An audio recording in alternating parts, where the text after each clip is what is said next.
Hi everyone, welcome back to the channel. Thank you so much for tuning in for part 2 of detailing the M29 SP. This is the day after we rinsed off the bike and did a fairly clean on the bike itself. So today we are going to continue and we are going to polish the bike. We are at least going to do 2 steps on this bike. Depending on the condition of your bike, you might need more steps. I will explain that a little bit more further down the line in this video. But on this bike we only need 2 steps, not more.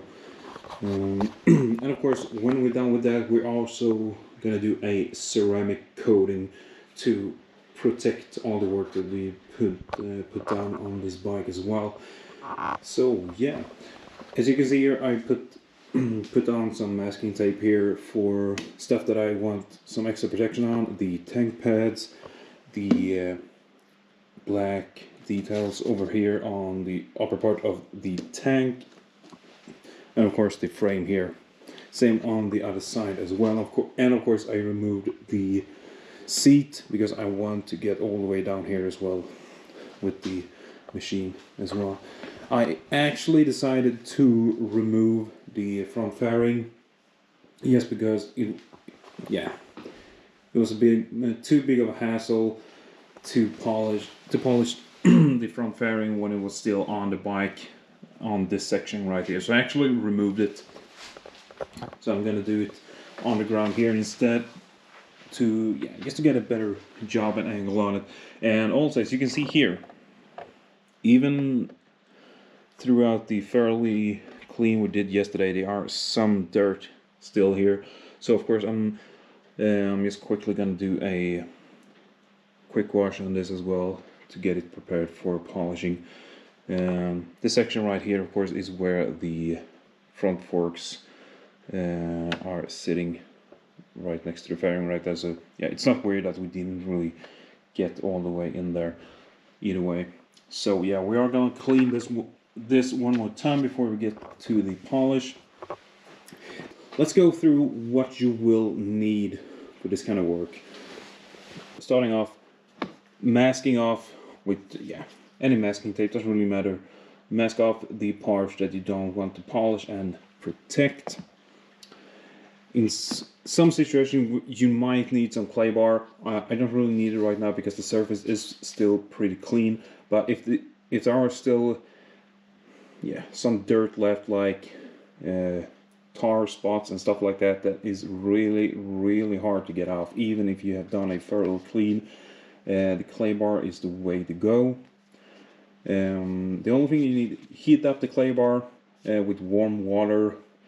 After that, take just a normal spray bottle, warm water, and spray on the surface that you are starting to clean with the clay bar. Spray on some water and then just thoroughly massage with the clay bar on the surface until it's clean.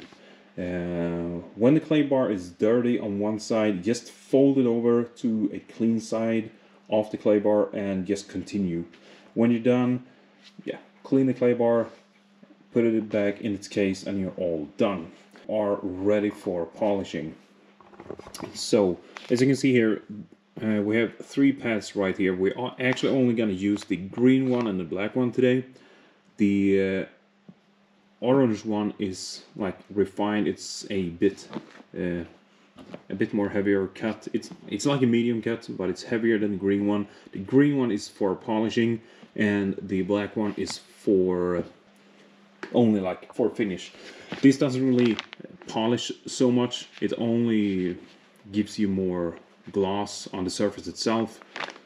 So we're pretty much just going to do all the work with the green one today. But if you have deeper scratches, I recommend at least going with a refined pad. And if it's even worse than that, if you're not really getting the result that you want to, go with either a fine cut, medium cut, or if it's really bad, go with a heavy cut. After you're done with all those steps and you're happy with the result on the surface that you've been polishing, then you will need a final clear or also a panel wipe to get all the grease from the polishing of the surface before you go on to the next step. Either if you put on some wax, but in this case we are going to do it with a coating. The polish that I'm using today is from King Carter. Highly recommend this brand. Actually, it's not really expensive, but you can get some really good results with this brand, so I can highly recommend it. You're also gonna need some microfiber towels.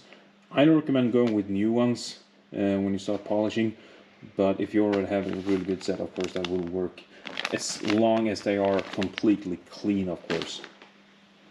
When you're done with the panel wipe, you are prepared for the last step, which either can be a wax, but in our case it will be a ceramic coating. Of course, today we are using the magnified coating V2 from Tearshine. Can highly recommend this coating. It's really easy to work with, and you get really good results. Do one section at a time, smaller sections, especially if it is your first time. Do a small section, wait between 15 to max 20 minutes, and then wipe it off with a clean microfiber towels. If there are some residue, just keep polishing with the microfiber towel until you get the result that you want to. And when it comes to the equipment of the polishing, you can do it in two ways. You can do it manually with hands and with like microfiber towels. It will take much longer time, and you will not really get the best result doing it by hand. So of course, I always recommend going with like a polishing machine. Sometimes it can be quite expensive, of course. This is a Tokia M32. It's a smaller model. Works really good when you are polishing bikes and stuff like that, or just smaller places, which is just harder to get to when you're using a normal polisher. So yeah, of course I highly recommend going with doing your paint corrections and stuff like that with the machine, because you are going to get better results and with much less hassle.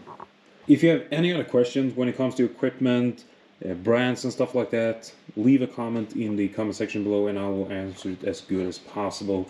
I will leave links to most of this stuff here. Without further ado, let's get down to the polishing.